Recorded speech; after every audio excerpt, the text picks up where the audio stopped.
Donc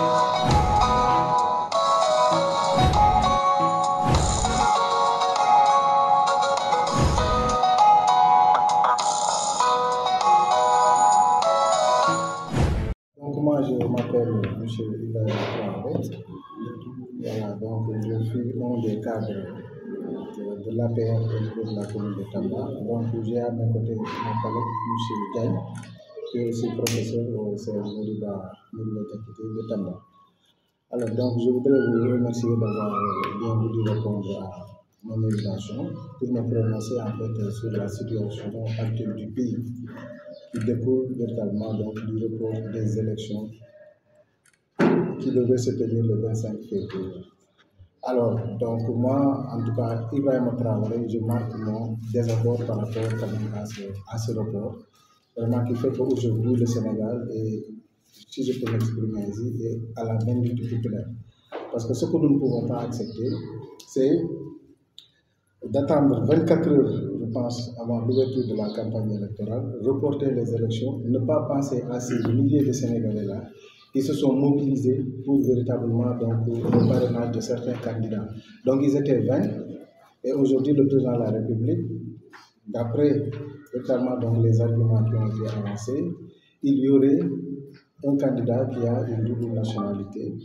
Ça, c'est un élément. L'autre élément, bon, peut-être ça découle quand même de la concertation qu'il a eu à avoir avec certains candidats qui ont été recalés.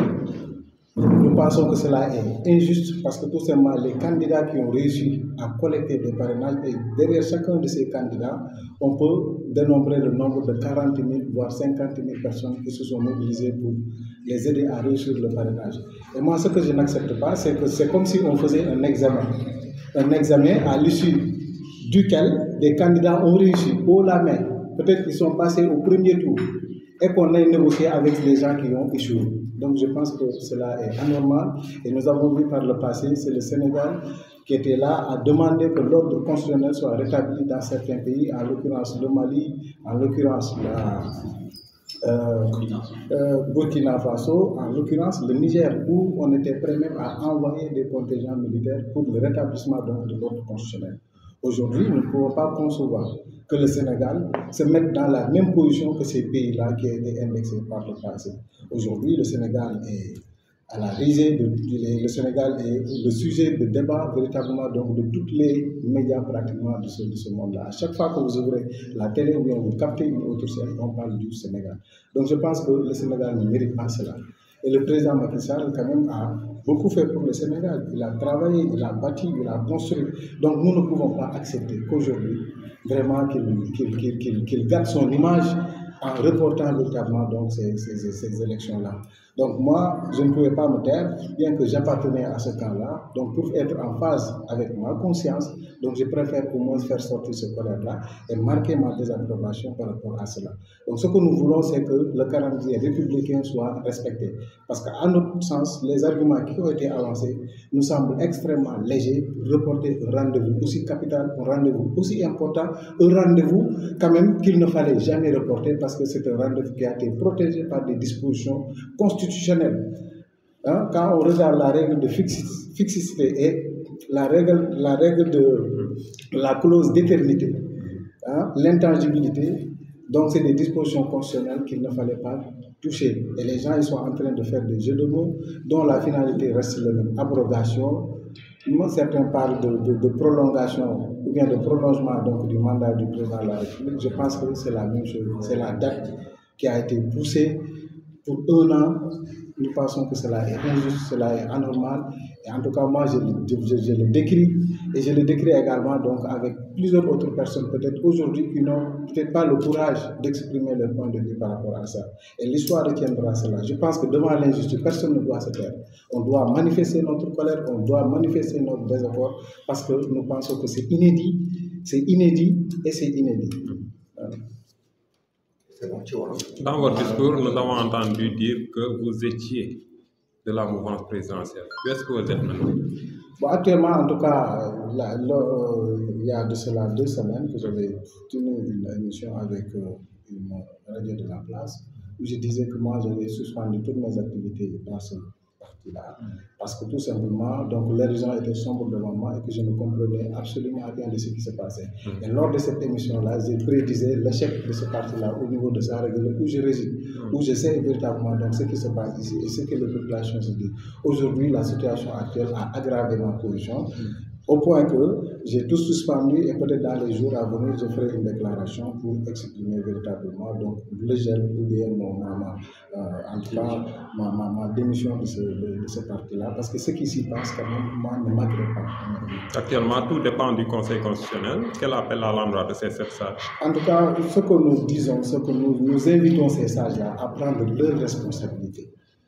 À prendre leurs responsabilités parce que moi, d'après ce que j'ai entendu, c'est qu'eux, ils ont été indexés, même par peut-être le président de la République qui parle de suspicion, pendant que c'est lui qui a élu ou bien qui a nommé véritablement donc ces 7 juges du Conseil constitutionnel. Alors, on ne peut pas nommer des gens, leur confier des responsabilités et revenir pour dire qu'il y a des manquements dans le cadre de l'exécution de leur travail. Est-ce que des enquêtes ont été suffisamment fournies? En tout cas, tout compte fait, la responsabilité ne se trouve que d'un seul camp.